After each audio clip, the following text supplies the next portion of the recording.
So we have thymosin beta 4, and one of the more active constituents is the TB500 in particular. Am I wording that right? Like that's, people are like, are they the same thing? It's more like curcumin, or the other one I like using is PT141 and melanotan, right? So they went into TB4 and said, hey, this TB500, this SNP is really good for regeneration. Let's hack that out and then send that in by itself. Okay. Yeah, well, the TB500, as you said, is the synthetic form of TB4. It's actually larger as far as amino acids than the naturally occurring thymosin. Sorry, I'm completely mixing them up. I'm mixing up thymosin alpha I mix 1. them up all the time. That's what I was saying. To me, the way I think about them now is TB4, thymosin beta 4, right? And I think about the same thing with thymosin alpha 1.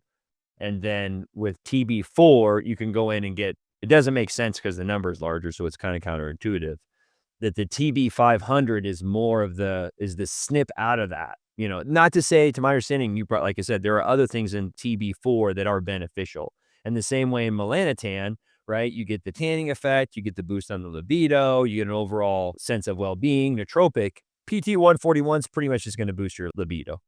And that's kind of my understanding with the TB4. It does a lot of good things. If you're particularly looking for like a individual healing side injury, then you probably lean more on the TB500.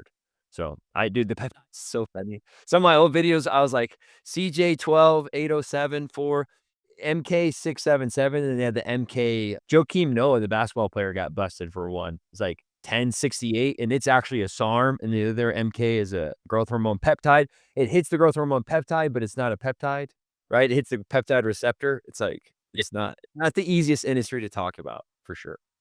No, I really like to get away from mechanism to talk philosophy of it. Like, there's no reason he should have got banned. He wasn't like dominating or anything with it. In Australia, we had a whole football team take peptides. It was called the Essendon Bomber peptide scandal. I believe it was 2006. That's the first time I heard about peptides, and I just kind of assumed that was steroids because of the way the media treated it. The whole team took them. They got incredibly buff. They started winning games. They were like super soldiers on the field and did incredibly well. Their captain was the MVP for the season.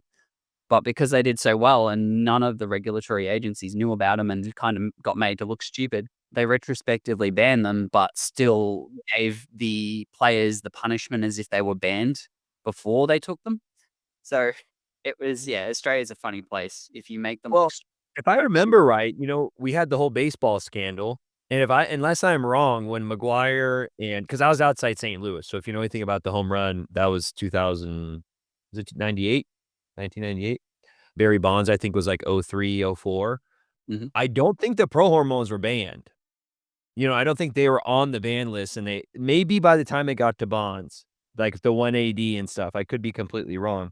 And they did the same thing, I think. They retroactively said, well, hey, you were taking these pro hormones, that's cheating. It's like, well, this one that I took wasn't on your list.